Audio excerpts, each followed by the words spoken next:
فأعوذ بالله من الشيطان الرجيم. بسم الله الرحمن الرحيم. فرح المخلفون بمقعدهم خلاف رسول الله وكرهوا أن يجاهدوا بأموالهم وأنفسهم في سبيل الله وقالوا لا تنفروا في الحر قل نار جهنم أشد حرا لو كانوا يفقهون. وقال تعالى: الحج أشهر معلومات فمن فرض فيهن الحج فلا رفث ولا فسوق ولا جدال في الحج وما تفعلوا من خير يعلمه الله وتزودوا فإن خير الزاد التقوى واتقون يا أولي الألباب. وقال رسول الله صلى الله عليه وسلم: أبردوا بالظهر فإن شدة الحر من فيح جهنم. صدق الله مولانا العظيم وصدقنا رسوله النبي الكريم ونحن على ذلك لمن الشاهدين والشاكرين والحمد لله رب العالمين. حضرات سامعین محترم اور برادران عزیز، گزشتہ جمعے عمرے کا طریقہ ذکر کیا گیا تھا. جو حاجی حج کے ایام میں حرمین پہنچ رہے ہوتے ہیں ان کی 3 قسمیں ذکر کی گئی تھی. ایک وہ ہے جو صرف حج کرتے ہیں جن کو حج افراد کرنے والا کہا جاتا ہے. دوسرے وہ ہیں جو حج تمتع کرتے ہیں، یعنی عمرے کا احرام باندھ کر جاتے ہیں اور عمرے کے افعال سے فارغ ہو کر پھر حلال ہو جاتے ہیں اور ایام حج میں دوبارہ حج کا احرام باندھتے ہیں. اور تیسرے وہ ہیں جو حج قران کرنے والے ہیں، یعنی جو حج اور عمرہ دونوں کا احرام اکٹھے باندھتے ہیں اور وہاں جا کر عمرے کے افعال ادا کر کے حلال نہیں ہوتے بلکہ احرام ہی کی حالت میں رہتے ہیں اور ایام حج شروع ہونے کے بعد حج کے مناسک کو ادا کرتے ہیں اور پھر آخر میں تمام افعال حج ادا کرنے کے بعد وہ حلال ہوتے ہیں. تو ان کو قارن اور اس قسم کے حج کو حج قران کہا جاتا ہے. سب سے پہلے وہ حضرات جو تمتع کر رہے ہیں، عموماً اکثر حاجی تمتع کر رہے ہوں، یعنی وہ عمرے کا احرام باندھ کر جاتے ہیں اور عمرہ کر کے حلال ہو جاتے ہیں پھر حج کا احرام باندھتے ہیں. اسی طریقے سے وہ جو قران کرنے والے ہیں، یہ دونوں حضرات جب عمرے سے فارغ ہو جائیں تو قران کرنے والے تو اسی احرام کی حالت میں اپنا وقت وہاں گزاریں، عمرے کی سعی سے فارغ ہو کر نہ حلق کرائیں اور نہ قصر کروائیں، اسی حالت میں جیسے کہ احرام کی پابندیاں ہوتی ہیں وہ اپنا وقت گزاریں. اور جو تمتع کرنے والے ہیں وہ عمرہ کر کے فارغ ہو گئے، اب وہ وہاں رہ رہے ہیں تو وہ جماعت کے ساتھ نماز کا اہتمام کریں اور کثرت سے طواف کریں، تسبیح اور ذکر میں مصروف ہیں. جب 8 ذی الحجہ ہو، یہ حج کا پہلا دن کہلاتا ہے. 8 سے لے کر 13 تک کل حج کے 5 دن ہیں. ان 5 دنوں کی ترتیب حاجی کو سمجھنا وہ ضروری ہے کہ اس کے اس سفر کا سب سے اہم اور اصل کام یہی ہے. تو 8 ذی الحجہ کو مستحب یہ ہے کہ وہ غسل کرے اور غسل کر کے احرام کی چادریں پہن لے، احرام باندھ لے، اس لیے کہ تمتع کرنے والا حلال ہو چکا تھا، احرام باندھے گا. قران کرنے والا تو اسی احرام ہی کی حالت میں ہوگا. اور پھر وہ مسجد حرام میں آئے، اپنے ہوٹل سے مسجد حرام میں آئے. اگر اس کو سہولت ہو تو وہ طواف کی نیت سے طواف ادا کرے اور طواف کے بعد 2 گانا جو واجب طواف کے ہیں وہ بھی پڑھے. اور اگر اس کو سہولت یا موقع طواف کا نہیں مل رہا تو وہ 2 رکعت پڑھ لے اور 2 رکعت پڑھ کر حج کی نیت کرے اور یوں کہے کہ اللہم انی ارید الحج فیسرہ لی وتقبلہ منی. اے اللہ، میں حج کا ارادہ کر رہا ہوں، اس کو میرے لیے آسان کر دیجئے اور اس کو میری طرف سے قبول کر لیجیے. اب اس کا یہ حج کا احرام شروع ہو گیا. یہ عمل وہ 8 ذی الحجہ کو طلوع آفتاب کے بعد کرے اور پھر وہ منی روانہ ہو جائے. منا اس کو ظہر کی نماز سے پہلے پہلے پہنچنا ہے، تاکہ 8 ذی الحجہ کی ظہر سے لے کر 9 کی فجر تک وہ ظہر، عصر، مغرب، عشاء اور فجر یہ 5 نمازیں منا میں ادا کریں۔ منا میں پہنچنے کے بعد اس کو کوئی خاص عمل نہیں کرنا، بس احرام ہی کی حالت میں 5 نمازیں منا میں پڑھنی ہیں، لیکن بجائے اس کے کہ اپنے اوقات کو وہ ضائع کریں، تسبیح اور تلاوت میں اس وقت کو گزاریں۔ کوئی مخصوص عمل اس دن کا حاجیوں کے ذمے نہیں ہے، نفلی عبادات میں ان کو اختیار ہے۔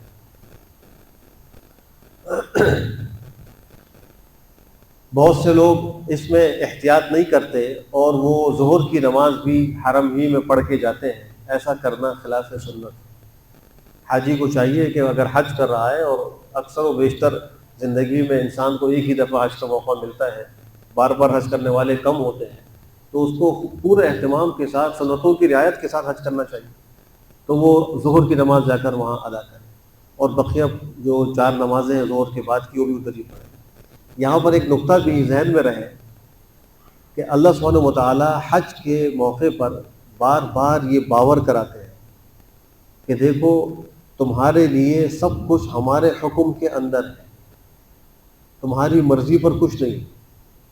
اگر تم ہمارے حکم کے مطابق زندگی گزارو گے تو تمہیں ثواب ملے گا، فائدہ ہوگا، اس کے خلاف کرو گے، اپنی عقل پر چلو گے، تمہیں کوئی فائدہ نہیں ہوگا۔ تو انسان کی عقل کو ہر جگہ تنبیہ کیا گیا ہے کہ وہ اصل نہیں ہے، اصل شریعت۔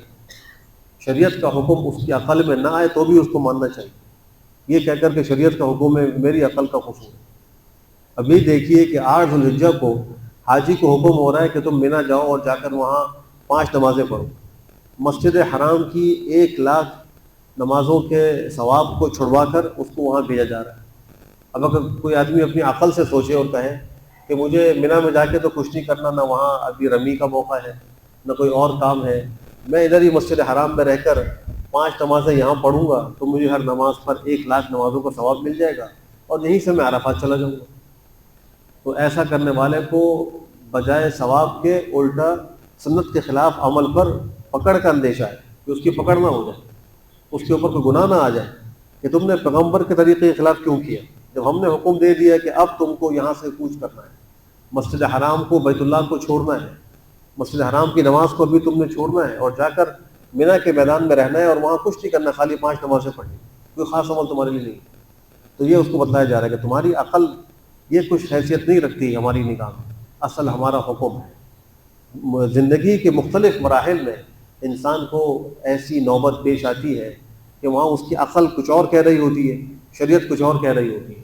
تو عقل مند آدمی کو چاہیے کہ اپنی عقل کو پس پوچھ ڈالے، شریعت کو اور اللہ کے حکم کو آگے رکھے کہ اللہ کا حکم یہ۔ بہرحال وہاں پہنچنے کے بعد اپنا وقت گزارے، اور جب 9 ذی الحجہ جو دوسرا دن ہے حج کا وہ شروع ہو تو فجر کی نماز پڑھے، اور فجر کی نماز کو روشنی میں پڑھے، یعنی اسفار میں پڑھے۔ یاد رکھیے فجر کی نماز کے 2 وقت عام طور پر احادیث میں آتے ہیں، ایک کو غلس کہتے ہیں، ایک کو اسفار کہتے ہیں۔ غلس کا معنی اندھیرا اور اسفار کا معنی روشنی۔ تو پیغمبر کا ارشاد ہے اسفروا بالفجر فإنه اعظم للأجر، فجر کی نماز کو روشن کر کے پڑھو، اس لیے کہ اس میں اجر زیادہ ہے، اس میں ثواب زیادہ ہے۔ اور خود نبی کریم صلی اللہ علیہ وسلم کو جو نماز کے اوقات بتلائے گئے تو 2 دن جبریل امین نے آپ کو نماز پڑھ کے دکھائی۔ ایک دن ہر نماز کو اس کے اول وقت میں پڑھا، فجر کو بالکل اول وقت میں اندھیرے میں پڑھا، ظہر کو بالکل اول وقت میں زوال کے فوراً بعد پڑھا، ایسی عصر اور مغرب اور عشاء کو اول وقت میں پڑھا، اور اس کے بعد دوسرے دن آخر وقت میں پڑھا۔ اور پھر ان کو یوں کہا کہ اے اللہ کے رسول، یہ جو 2 اوقات ہیں ان کے درمیان کا وقت آپ کی نماز کا وقت ہے، اور آپ سے پہلے انبیاء کی نمازوں کا وقت بھی ہوا کرتا ہے، یعنی آپ سے پہلے انبیاء کے ذمہ جتنی نمازیں فرض تھیں اس کا وقت ہی۔ تو ان 2 اوقات کے درمیان کا جو وقت ہے وہ اصل وقت ہے، افضل وقت ہے۔ ویسے نماز کے پورے وقت میں جب بھی نماز پڑھ جائے گی نماز ادا ہو جائے گی، کوئی اول وقت میں پڑھے اس کی بھی ہو جائے گی، آخر وقت میں پڑھے اس کی بھی ہو جائے گی۔ بہت سے لوگوں کو اگر فجر خوب روشنی میں ہو رہی ہے یا فجر کی نماز ختم ہوئی اور روشنی پھیل جائے اور سورج نہ نکلا ہو تو وہ اعتراض کرتے ہیں کہ نماز اتنی تاخیر سے کیوں ہو رہی۔ حدیث میں آتا ہے کہ ایک موقع پہ پیغمبر نے فجر کی نماز پڑھائی، صحابہ نے یہ سمجھا کہ شاید سورج نکل آیا، حالانکہ سورج نکلا نہیں تھا، اتنی تاخیر سے آپ نے نماز پڑھی. اور 9 ذی الحجہ جو حج کا دوسرا دن ہے، اس دن بھی حکم یہ ہے کہ 9 کی صبح کو فجر کی نماز روشنی میں ادا کی جائے. تو طلوع شمس سے پہلے پہلے روشنی پھیل جائے اس میں نماز پڑھنا بلا کراہت درست اور جائز ہے. امام طحاوی رحمہ اللہ فرماتے ہیں کہ ان دونوں اوقات کو جمع کرنے کے لیے بہتر طریقہ یہ ہے کہ نماز کو ایسے وقت میں شروع کرے جب کچھ اندھیرا ہو، اور جب نماز ختم ہو تو کچھ روشنی پھیل چکی ہو، تو دونوں اوقات پر عمل ہو جائے گا کہ نماز کا آغاز غلس میں ہو رہا ہے اور اس کا اختتام اسفار پر ہو رہا ہے. اور چونکہ فجر کی نماز میں تلاوت طویل ہوتی ہے تو اس طریقے پر عمل کرنا بہت آسان اور ممکن ہے. تو عموماً ہمارے یہاں بھی اسی طرح ہوتا ہے کہ فجر کی نماز جب شروع کرتے ہیں تو اندھیرا کچھ زیادہ پھیلا ہوا ہوتا ہے، اور جب ختم کرتے ہیں تو روشنی پھیل چکی ہوتی ہے. تو دونوں ہی اوقات پر عمل ہو جاتا ہے. بہرحال حاجی جو ہے وہ 9 کی صبح فجر کی نماز پڑھے اور اس کے بعد اب اس کو کوچ کرنا ہے اور زوال سے پہلے پہلے عرفات پہنچنا ہے. آج کل بہت سے جو معلمین ہیں یا جو حج کے گروپ کو لے جانے والے ہیں وہ حاجیوں کو 9 کی صبح فجر سے پہلے پہلے نکالنے کی کوشش کرتے ہیں اور وہ کہتے ہیں جلدی چلو عرفات چلو. تو حاجیوں کو چاہیے کہ وہ اپنے منتظمین کو کہیں کہ بھئی دیکھو طریقہ یہی ہے، آپ جلدی نہ کریں، ہم فجر کی نماز پڑھ کر یہاں سے نکلیں. اگر مسئلہ معلوم ہوگا بتائیں گے تو امید یہ ہے کہ وہ بھی تعاون کر لیں گے، اور مسئلہ معلوم نہیں ہوگا تو لوگ وہاں جیسے اور عمل کر رہے ہوں گے حاجی بھی ایسے عمل کر رہا ہوگا. یہ طریقہ مناسب نہیں ہے. تو کوشش کر کے 9 کی صبح فجر کی نماز وہیں مینا میں پڑھی جائے اور اس کے بعد پھر یہاں سے روانہ ہو. جب عرفات پہنچے تو زوال سے پہلے عرفات پہنچنا ہے. مستحب یہ ہے کہ عرفات کا وقوف کرنے سے پہلے غسل کریں. غسل کا موقع نہ ہو تو وضو کریں. احرام میں تو وہ ہوگا تو وضو کر لے، یہ بہتر یہ ہے کہ غسل کر لے. اور پورے عرفات میں کہیں بھی وقوف کرے اس کا وقوف ہو جائے گا. وادی عرنہ ایک وادی ہے، اس میں وقوف کرنے سے منع کیا گیا ہے، اور جبل رحمت یا اس کے جتنا قریب ہو سکے اس کو افضل قرار دیا گیا ہے. ویسے تو آج کل عرفات میں بھی اب جو ہے وہ رہنے کی کچھ جگہ متعین کر دی جاتی ہیں اور وہاں بھی کچھ لوگ اپنے خیمے لگا لیتے ہیں، حالانکہ وہاں خیموں کا لگانا مناسب نہیں ہے. عرفات کے اندر کھلے میدان میں وقوف کرنا چاہیے. تو جو بھی جگہ مل جائے کوشش کریں جبل رحمت تک پہنچیں، جبل رحمت کے قریب پہنچیں. لیکن وادی عرنہ وہاں وہ بورڈ وغیرہ بھی لگے ہوئے ہوتے ہیں تو اس سے احتیاط کریں، وہاں وقوف نہ کریں. اب جب وہ وقوف شروع کرے گا تو اس کو کیا کرنا ہے؟ وہاں اس کو ایک کام کرنا ہے، دعا، تسبیح و تحلیل اور تلاوت قرآن کریم کر سکے تو وہ کرے. اصل تسبیح، تحلیل اور دعا یہ وظیفہ ہے میدان عرفات کا. حدیث شریف میں آتا ہے کہ جو شخص 100 دفعہ وہاں زوال کے بعد میدان عرفات میں باوضو قبلہ رخ ہو کر پڑھے لا الہ الا اللہ وحدہ لا شریک لہ لہ الملک وله الحمد وهو على كل شيء قدیر، چوتھا کلمہ ہے، مختصر کلمہ، یہ 100 دفعہ پڑھے. 100 دفعہ پڑھے سورہ کافرون مکمل قل یا ایھا الکافرون آخر تک، اور 100 دفعہ پڑھے درود ابراہیمی اللہم صل علی محمد وعلی آل محمد کما صلیت علی ابراہیم وعلی آل ابراہیم انک حمید مجید، یہ 100 دفعہ پڑھے.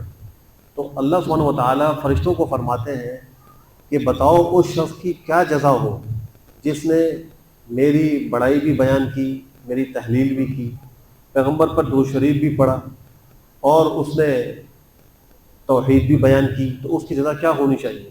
پھر اللہ خود فرماتے ہیں کہ اے فرشتوں تم گواہ رہو، میں نے اس کی بخشش کر دی اور میں نے اس کی سفارش قبول کی، اس کی دعائیں قبول کی. اگر یہ پورے اہل عرفات کے لیے بھی سفارش کرتا تو میں ان سب کے لیے اس کی سفارش قبول کر لیتا.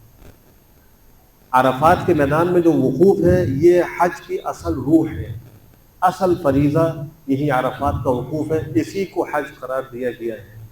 اور اس میں یہ ایک کمی اب دیکھنے میں آ رہی ہے کہ چونکہ طویل وقت ہوتا ہے اور موسم بھی گرم ہوتا ہے تو حاجی عبادات سے زیادہ وہ اپنے آرام کی فکر میں زیادہ نظر آتا ہے کہ مجھے کچھ سائے میں جگہ مل جائے، کچھ مجھے ایئر کنڈیشن خیمہ مل جائے، کچھ اچھا کھانے کو مل جائے، کچھ گپ شپ میں وقت گزار لیتا ہے اور اس اہم وقت کو وہ ضائع کر دیتا ہے. حالانکہ یہ دعاؤں کی قبولیت کا سب سے اہم وقت ہے حج کے موقع پر.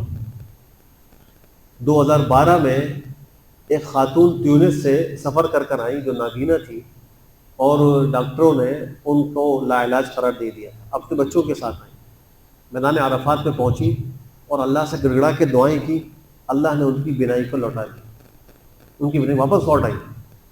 لوگوں نے پوچھا جب تم نابینا آئی تھی اب بینا کیسے ہو گئی؟ تو اس نے کہا کہ میں صرف حج کرنے کے لیے اس لیے آئی تھی کہ میدان عرفات میں اللہ سے مانگوں گی کہ اللہ مجھے میری بینائی لوٹا دے، اور میدان عرفات میں اللہ دعائیں قبول کرتے ہیں، میری ضرور مراد پوری ہوگی۔ اس یقین کے ساتھ وہ آئی کہ اللہ نے اس کی مراد کو پورا کیا، اس کی بینائی لوٹ آئی۔ حالانکہ آج کی جدید میڈیکل سائنس یہ کہتی ہے کہ بینائی ایک دفعہ چلی جائے تو اس کی واپسی ممکن ہے، اور اگر کوئی مادرزاد نابینا پیدا ہوا تو دنیا کے پاس اس کی بینا کرنے کا کوئی طریقہ علاج موجود نہیں، اس کو بینا نہیں کر سکتے۔ لیکن اللہ قادر مطلق ہے، جس کی چاہے بینائی کو لوٹا دے، اللہ کے لیے کوئی چیز بعید نہیں ہے۔ تو دیکھیے اس کو کتنا یقین تھا۔ ہر حاجی کو یقین ہونا چاہیے کہ میں دنیا آخرت کی جو مراد یہاں مانگوں گا اللہ سے، اللہ میری مراد پوری کرے، جو میں اپنے مسائل رکھوں گا میرے مسائل حل ہوں۔ تو حاجیوں کو اس موقع پر خوب اہتمام کرنے کی ضرورت ہے۔ پھر میدان عرفات میں ظہر اور عصر کی نماز وہیں پڑھنی ہوتی ہے۔ اگر وہ جو حکومت کی طرف سے امام حج مقرر ہے اور وہاں جو مسجد ہے عرفات کی اس میں باجماعت نماز پڑھ رہا ہے، تو پھر تو وہ ظہر اور عصر دونوں کو اکٹھے کر کے پڑھے۔ اور اگر وہ اپنے مقام پر ظہر کی نماز پڑھ رہا ہے تو اس کے لیے مستحب یہ ہے کہ ظہر کو ظہر کے وقت میں پڑھے اور عصر کو عصر کے وقت میں پڑھے۔ تو جو حکومت وقت کے مقرر کردہ امام کے پیچھے باجماعت نماز پڑھ رہے ہیں تو وہ ظہر عصر کی نماز کو اکٹھا کر کے پڑھ لیں، اور جو اپنی الگ جماعت کرا رہے ہیں، اپنے گروپ کے ساتھ جماعت کر رہے ہیں، اپنے خیموں میں کر رہے ہیں، تو وہ سب ظہر کو ظہر کے وقت میں پڑھیں اور عصر کو عصر کے وقت میں پڑھیں۔ کثرت سے چوتھے کلمے کے پڑھنے کا اہتمام کریں، سبحان اللہ والحمد للہ ولا الہ الا اللہ واللہ اکبر۔ تیسرے کلمے کا کثرت سے اہتمام کریں، تلاوت کا اہتمام کریں، اور دعائیں خوب مانگیں، اپنے لیے، اپنے خاندان کے لیے، پوری امت مسلمہ کے لیے، ساری انسانیت کے لیے خوب دعائیں مانگیں۔ غروب تک وہاں وقوف کرنا یہ ضروری ہے۔ اگر کوئی شخص 9 ذوالحجہ کو غروب آفتاب سے پہلے، مغرب ہونے سے پہلے میدان عرفات سے نکل جائے گا تو اس پر ایک دم لازم ہے، کیونکہ اس نے جو عرفات کے وقوف کا ایک واجب تھا وہ ترک کر دیا۔ واجب یہ تھا کہ وہ زوال سے لے کر غروب تک پورا وقت میدان عرفات میں وقوف کرے۔ اب اگر وہ اس میں کوئی کمی کرتا ہے اور اس کو چھوڑ کے چلا جاتا ہے تو ایک واجب کے ترک سے اس پر ایک دم لازم ہو جائے گا۔ تو وہاں اطمینان سے غروب تک وہاں رہے۔ جب غروب ہو جائے اب نماز پڑھنے میں جلدی نہ کرے۔ مغرب حکم یہ ہے کہ مغرب کی نماز میدان عرفات میں نہیں پڑھنی، مزدلفہ پہنچ کر پڑھنی ہے اور عشاء کے وقت میں پڑھنی ہے۔ اگر کوئی شخص عرفات سے مزدلفہ جلدی پہنچ گیا، ابھی مغرب کی نماز کا وقت باقی تھا، تو کچھ چاہیے کہ انتظار کریں، مغرب نہ پڑھیں، مغرب کا وقت گزرنے دیں، اور پھر جب عشاء کی نماز کا وقت داخل ہو تو اول مغرب پڑھیں اور پھر عشاء کی نماز پڑھیں۔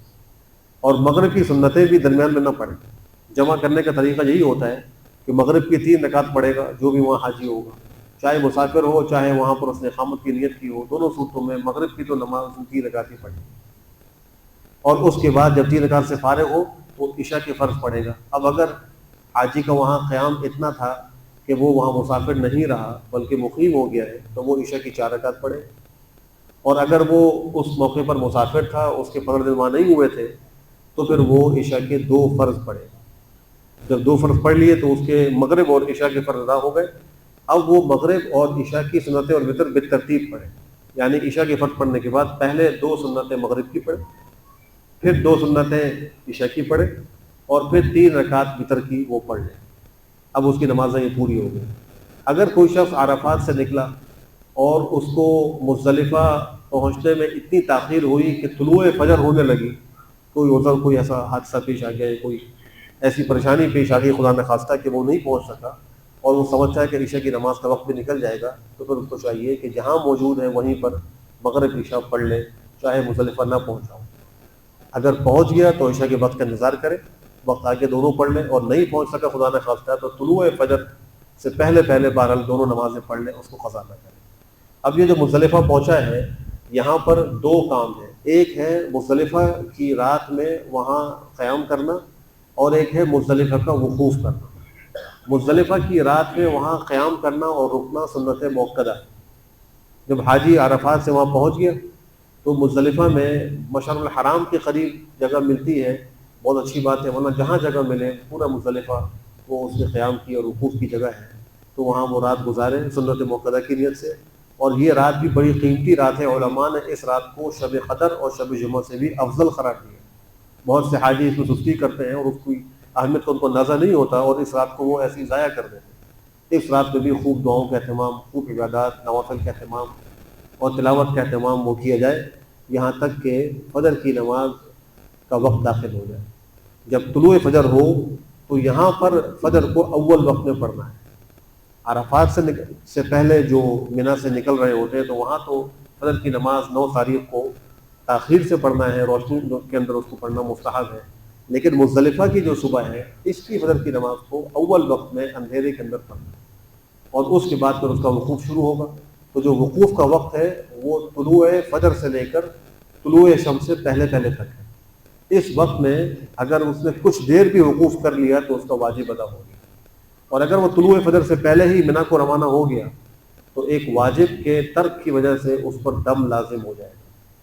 اس موقع پر بھی حاجیوں سے یہ غلطی ہوتی ہے، بسا اوقات وہ اپنے گروپ والوں کی طرف سے اور بسا اوقات منا جلدی پہنچنے کی وجہ سے، چونکہ اگلا جو دن شروع ہو رہا ہے اس میں حاجی کا وہ بڑا مصروف دن ہوتا ہے، جلدی فارغ ہونے کے خیال سے وہ طلوع فجر سے پہلے ہی مزدلفہ چھوڑ کر نکل جاتے ہیں۔ وہ سمجھتے ہیں کہ ہم نے رات کو جو قیام کیا ہے بس ہمارا یہ قیام وقوف ہو گیا، تو ان کا اس سے وقوف ادا نہیں ہوگا، اس لیے کہ طلوع فجر تک تو مبیت مزدلفہ ہے۔ مبیت کا معنی رات گزارنا، یہ مبیت ہوا ہے جو سنت موقدہ ہے، وقوف نہیں ہوا۔ وقوف کا جو وقت ہے وہ تو طلوع فجر کے بعد سے لے کر طلوع شمس سے پہلے تک ہے، اور اس وقت سے پہلے وہ منا روانہ ہو گیا تو اس کا واجب ادا نہیں ہوا، اس وجہ سے اس پر ایک دم لازم ہوگا۔ اس کو چاہیے کہ وہاں طلوع فجر کا انتظار کرے، فجر کی نماز پڑھے اور پھر وقوف کرے۔ وقوف کے اندر بھی وہاں دعا اور ذکر ہے، وقوف کی عبادت دعا اور ذکر ہے وہ کرے، اور پھر طلوع شمس سے کچھ پہلے اب منا کے لیے روانہ ہو اور وہیں مزدلفہ سے 70 کنکریاں چن لے، اٹھا لے، چونکہ آگے اس نے منا کے اندر رمی کرنی ہے تو یہیں سے وہ کنکریاں لے کر جائے گا۔ اب جب منا پہنچے گا تو منا پہنچنے کے بعد اس کو پہلا کام کرنا ہے جمرہ عقبہ کی رمی۔ یہ حج کا تیسرا دن ہے۔ پہلا دن 8 ذو الحجہ، وہ بھی منا میں گزرا، جہاں 5 نمازیں اس نے پڑھی۔ دوسرا دن 9 ذو الحجہ، فجر کی نماز پڑھنے کے بعد روانگی ہوگی، طلوع شمس ہو جائے، زوال سے پہلے عرفات پہنچنا ہے اور عرفات میں غروب تک رہنا ہے، پھر غروب کے بعد روانہ ہو کر مزدلفہ پہنچنا ہے، وہاں رات گزارنی ہے، مغرب عشاء کو اکٹھے کر کے عشاء کے وقت ادا کرنا ہے، اور طلوع فجر کے بعد پھر اس کو وقوف کرنا ہے مزدلفہ کا۔ اب جب یہاں سے وہ نکل کے جائے گا منا کے لیے تو یہ اس کا حج کا تیسرا دن شروع ہو گیا۔ اس تیسرے دن میں اس کو وہاں پہنچ کر پہلا کام کرنا ہے جمرہ عقبہ کی رمی، اور اس دن ایک ہی جمرے کی رمی، اور اس رمی کا طریقہ یہ ہے کہ جو 70 کنکریاں ساتھ لے کر گیا ہے ان میں سے 7 کنکریاں چن لے، نکال لے اور اس جمرے کے پاس جائے، اور سیدھے ہاتھ میں کنکری لے کر اپنے ہاتھ سے یوں کر کے شیطان کو مارے اور اس کو پڑھے بسم اللہ اللہ اکبر رغما للشیطان ورضا للرحمن اللہم اجعلہ حجا مبرورا وذنبا مغفورا وسعیا مشکورا۔ یہ دعا پڑھ لیں۔ اس کا مطلب یہ ہے اللہ کے نام سے، اللہ سب سے بڑا ہے، شیطان کو ذلیل کرنے کے لیے اور رحمان کو راضی کرنے کے لیے میں یہ عمل کر رہا ہوں، اور اے اللہ میرے اس حج کو قبول فرما، اور جو گناہ ہیں ان کو معاف فرما، اور جو سعی ہے اس کو اپنی بارگاہ میں قبول فرما اور اس پر اجر و ثواب نصیب فرما۔ یہ اس کا مفہوم ہے۔ تو ہر کنکری پر پہلے پڑھے بسم اللہ اللہ اکبر رغما للشیطان ورضا للرحمن اللہم اجعلہ حجا مبرورا وسعیا مشکورا وذنبا مغفورا، ایک کنکری دے گا، پھر دوبارہ دوسری کنکری لے، پھر اس کے بعد یہ پڑھے اور پھر دے۔ یہ چونکہ ایک عبادت ہے، لوگ اس کو سیکھ کے نہیں جاتے تو وہاں بسا اوقات شیطان کو برا بھلا کہتے ہوئے کھینچ کے پتھر مار رہے ہیں، کوئی جوتا نکال کے مار رہا ہے، کوئی بڑی بڑی اینٹیں اٹھا کے مار رہا ہے۔ وہاں اپنے جذبات پر آپ نے عمل نہیں کرنا، شریعت کے احکام پہ عمل کرنا ہے۔ اگر طریقے سے حج کریں گے تو ثواب کامل ملے گا۔ بہت سے لوگوں سے گالیاں تک سنی گئی ہیں کہ شیطان کو اس موقع پر وہ گالیاں دیتے ہوئے کنکر مار رہے ہوتے ہیں۔ انتہائی افسوس کی بات ہے، انتہائی جہالت اور نادانی کی بات ہے۔ یہ ایک عبادت کر رہے ہیں، اس عبادت کا طریقہ پیغمبر سے منقول ہے، اس کی دعائیں منقول ہیں، وہ پڑھنے کا اہتمام ہونا چاہیے۔ جب وہ کنکریاں 7 دفعہ مار لے تو اس کے بعد کی دعائیں کریں۔ ہر رمی سے فارغ ہونے کے بعد جو وقت ہوتا ہے وہ دعا کی قبولیت کا وقت ہوتا ہے، اس میں حاجی اس کو ضائع کر دیتا ہے اس فکر میں کہ میں نے اپنے خیمے میں جانا ہے، اس سے ملنا ہے، ادھر جانا ہے، اور ان اوقات کو ضائع کر رہا ہوں۔ تو وہاں خوب دعاؤں کا اہتمام کریں۔ پھر اس کے بعد اب اس نے ایک تو قربانی کرنی ہے، اگر وہ تمتع کر رہا ہے یا وہ قران کر رہا ہے تو اس کے اوپر لازم یہ ہوتا ہے کہ وہ دم تمتع دم قران ادا کرے، وہ ادا کرے گا. اور اگر اس کے ذمہ اپنی قربانی ہے تو وہ بھی وہاں کر لے، کہیں اور کر لے، دونوں اس میں اختیارات ہیں. اگر حج افراد کر رہا ہے تو اس کے لیے قربانی مستحب ہے، واجب نہیں. کر لے تو ثواب میں، نہ کرے گناہ نہیں ہے. لیکن تمتع قران کرنے والوں پر واجب ہے قربانی کرنا. قربانی کے اندر ایک غلطی یہ ہوتی ہے کہ جس آدمی کو قربانی کا کہا ہوتا ہے عموماً اگر وہ قابل اعتماد نہ ہو تو وہ دھوکہ دیتے ہیں اور وہ کہتے ہیں کہ آپ کی قربانی ہو گئی ہے، بس آپ حلال ہو جائیں اور سر مڑوا لیں، حالانکہ قربانی نہیں ہوئی ہوتی. تو حاجی اس کا ضرور اطمینان کر لے کہ میں جس سے قربانی کروا رہا ہوں وہ معتمد ہو اور واقعی اس کی قربانی ہو چکی ہو. اگر قربانی سے پہلے حلق کروا لے تو یہ احرام کے ایک ممنوع کا ارتکاب لازم آئے گا، اس کو جنایت کا دم بھی دینا پڑے گا. اس لیے اچھی طرح اطمینان کر کے جب قربانی ہو جائے اب سر کا حلق کروا لے، سر بلوا لے. تو گویا اس نے اس 30 دن میں آنے کے بعد پہلا کام یہ کیا کہ جمرہ عقبہ کی رمی کی، دوسرا کام یہ کیا کہ اس نے قربانی کی، تیسرا کام یہ کیا کہ اس نے سر منڈوا لیا یا اس نے قصر کر لیا. اب آج کے دن کا جو چوتھا کام ہے وہ ہے طواف زیارت. اس حلق کے بعد وہ احرام سے حلال ہو گیا. اب وہ چادر اتار کر اصلا وہ کپڑا پہن سکتا ہے، خوشبو لگا سکتا ہے. البتہ زن و شوئی کا تعلق ابھی تک اس کے اوپر حرام رہے گا، منع رہے گا. وہ طواف زیارت کے بعد جائز ہوگا، اس سے پہلے جائز نہیں. طواف زیارت کا وقت 10، 11 اور 12 ذی الحجہ، یہ تینوں دن ہیں. ان تینوں دنوں میں افضل یہ ہے کہ 10 کو کر لیں. بس اوقات رش کی وجہ سے یا انتظامی کسی مجبوری کی وجہ سے کچھ حاجی نہیں کر سکتے تو کوئی اس میں کراہت کی پریشانی کی بات نہیں ہے، انتظار کر لیں. طواف زیارت رات کو کریں تو بھی ادا ہوتا ہے، دن میں کریں تو بھی ادا ہوتا ہے. حج کی ایک سعی بھی ہوتی ہے. 8 ذی الحجہ کو اگر کوئی شخص حج کا احرام باندھنے کے بعد طواف کر کے حج کی سعی کر لے تو اس کی سعی یہ بھی جائز کر سکتا ہے. البتہ افضل یہ ہے کہ حج کی سعی طواف زیارت کے بعد کرے. اگر وہ حج کے احرام کے بعد 8 ہی کو سعی کرنا چاہ رہا ہے تو اس کو پہلے ایک طواف کرنا ہوگا اور اس طواف کے اندر اس کو استباع بھی کرنا ہوگا اور رمل بھی کرنا ہوگا اور پھر دوگانہ پڑھ کر زمزم پی کر سعی مصحف پہ جا کر سعی کرنی ہوگی. سعی سے فارغ ہو کر اس کو سرور نہیں مڑوانا، بس وہاں سے سیدھا پھر مینا پہنچنا، تو یہ سعی اس کی ادا ہو جائے گی. طواف اور سعی میں آج کل بہت سے لوگ آرام طلبی کی خاطر وہاں الیکٹرک گاڑی وغیرہ کرائے پر لے لیتے ہیں اور وہ کہتے ہیں کہ نیچے رش بہت ہے، ہم اوپر کی منزل میں طواف کر رہے ہیں اور وہاں چکر لمبا ہوتا ہے، تو وہ کرائے پر کوئی وہ ویل چیئر لے لیتے ہیں یا الیکٹرک کار لے لیتے ہیں اور اس میں وہ سعی اور طواف کا عمل کرتے ہیں. یاد رکھیے بلا عذر اگر کوئی شخص سواری پر سعی کرے یا طواف کرے تو اس کا نہ طواف ادا ہوگا نہ اس کی سعی ادا ہوگا. جس کو عذر ہے، جو پیروں پر چل کے طواف نہیں کر سکتا، بیمار ہے، بوڑھا ہے، کمزور ہے، نہیں کر سکتا، تو اس کے لیے اجازت ہے. معذور جو معذور نہ ہو اس کو اپنے پیروں پر طواف بھی کرنا چاہیے اور سعی بھی پیروں پر کرنی چاہیے. اگر اس طرح کوئی معذور موجود ہے، بس اوقات ایسا ہوتا ہے کہ مثلا بوڑھا باپ موجود ہے، اب بیٹا جوان ہے لیکن وہ کار میں بیٹھ کر باپ کو بٹھا کے سعی کرا رہا ہے، خود بھی سعی کر رہا ہے اور باپ کو بھی سعی کرا رہا ہے، تو باپ کی سعی ہو جائے گی، اس کی سعی نہیں ہوگی. اس نے سعی کا جو ایک وجوب ہے وہ چھوڑ دیا. اس کو چاہیے کہ باپ کے لیے الگ سعی کا انتظام کرے، یا تو ویل چیئر پہ لے کے خود ویل چیئر چلائے، خود پیدل چلے، والد کو ویل چیئر پہ لے، اور یا پھر کسی اور شخص سے جو وہاں مطوف وغیرہ موجود ہوتے ہیں ان سے بات کر کے ان کو پیسے دے کر ان سے سعی کروائے، والد کی خود پیدل کرے. لیکن جب تک اس کو عذر نہ ہو خود نہ طواف اس پر کرے ویل چیئر پر، نہ سعی اس پر کرے. بہت سے لوگ آرام طلبی میں یہ کر رہے ہیں. ایسی نمازوں کے اندر لوگوں کو دیکھنے میں یہ آ رہا ہے کہ اچھے خاصے گھر سے چلتے ہوئے آتے ہیں، مسجد میں آ کر کرسی لے کر اس پر نماز کے لیے بیٹھ جائیں. یہ بھی غلطی کر رہے ہیں. اگر آپ گھر سے چل کر آ سکتے ہیں تو کھڑے ہو کے قیام بھی کر سکتے ہیں. وہ کھڑے ہو کے قیام نہیں کرتا، وہ آتے ہی فوراً کرسی پہ بیٹھ جاتا اور بیٹھ کے نماز پڑھتا. اگر نفل پڑھ رہے ہیں تو ٹھیک ہے، طواف نفل کر رہے ہیں تو اس میں افضل تو پیادہ کرنا ہے.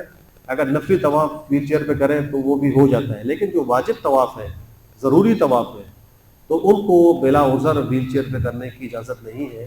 ایسے ہی فرض نماز یا واجب نماز یہ سنن موقدہ بلا عذر کرسی پر بیٹھ کر پڑھنا جائز نہیں ہے، ان کو کھڑے ہو کر ہی پڑھنا چاہیے. اگر کوئی معذور ہے اور وہ سجدہ نہیں کر سکتا یا زمین پہ بیٹھ نہیں سکتا تو وہ قیام تو کھڑے ہو کر کرے اور رکوع بھی کھڑے ہو کر کرے. جب سجدے کی باری آئے تو وہ بیٹھ کر اشارے سے سجدہ ادا کر لے. قاعدہ نہیں کر سکتا تو قاعدہ کرسی پر بیٹھ کر لے. زمین پہ نہیں بیٹھ سکتا کرسی پر بیٹھ گیا. لیکن قیام جب کر سکتا تو کھڑے کو قیام کرنا چاہیے. ایسی سعی بھی پیروں پہ کرنی چاہیے اور طواف بھی پیروں پہ کرنا چاہیے. تو وہ 10 ذوالحجہ کو اب وہ طواف زیارت کے لیے جائے گا اور طواف زیارت کر لے. اگر پہلے سعی نہیں کی تو طواف کے بعد سعی کرے گا. اور یہ جو سعی ہوگی اس میں احرام کے بغیر سعی ہوگی. جو حج کی سعی طواف زیارت کے بعد ادا کی جائے گی اس میں حاجی نے چونکہ احرام اتار دیا ہے اور وہ عام لباس میں ہے تو وہ سعی عام لباس ہی میں کرے گا. طواف زیارت کرنے کے بعد فارغ ہو گیا دوبارہ آ کے مینا میں مقیم ہو جائے. اب مینا میں رہے. اس کے 10 ذوالحجہ کے کام سارے ہو چکے ہیں. جمرہ عقبہ کی رمی بھی ہو گئی, قربانی بھی ہو گئی, حلق بھی ہو گیا اور طواف زیارت بھی ہو گیا. اب حج کا چوتھا اور پانچواں دن ہے. چوتھا دن 11 ذوالحجہ اور پانچواں دن جو ہے وہ 12 ذوالحجہ. 8, 9, 10, 11, 12 یہ 5 دن ہیں. تو ان 2 دنوں کے اندر اس کو تینوں جمرات کی رمی کرنی ہے. جمرہ عقبہ کی رمی, جمرہ وسطیٰ کی اور جمرہ اولا کی. جو سب سے چھوٹا جمرہ ہے اس کی پہلے رمی کرے گا, 7 کنکری مارے, پھر وہاں سے وسطیٰ کے اوپر جائے, جو درمیانہ ہے اس کی رمی کرے, پھر بڑے کی طرف جائے اور اس کی رمی کرے. ترتیب ہر دفعہ میں یہی ہوگی. اور زوال کے بعد وہ رمی کا اہتمام کرے. جو پہلے دن کی رمی ہے وہ تو طلوع شمس سے لے کر اگلے دن کی طلوع فجر صادق تک اس کا وقت ہے, لیکن اس کا افضل وقت اور اولا وقت یہی ہے کہ وہ 10 ذوالحجہ کی طلوع سے لے کر زوال سے پہلے پہلے جمرہ عقبہ کی رمی کر لیں. اور جو بقیہ دن ہے ان کی رمی زوال سے لے کر غروب آفتاب تک ہے. رات کو کرنا رمی کو مکروہ لکھا ہے, لیکن اگر عورتیں رش کی وجہ سے کرنا چاہیں یا کوئی بیمار کرنا چاہے تو اس کے لیے گنجائش ہے. مخصوص حالات میں سوال کر کے معلوم کر کے وہ رمی کا عمل بھی کر لیا جائے. اللہ ہم سب کو بہتر عمل کی توفیق نصیب فرمائے.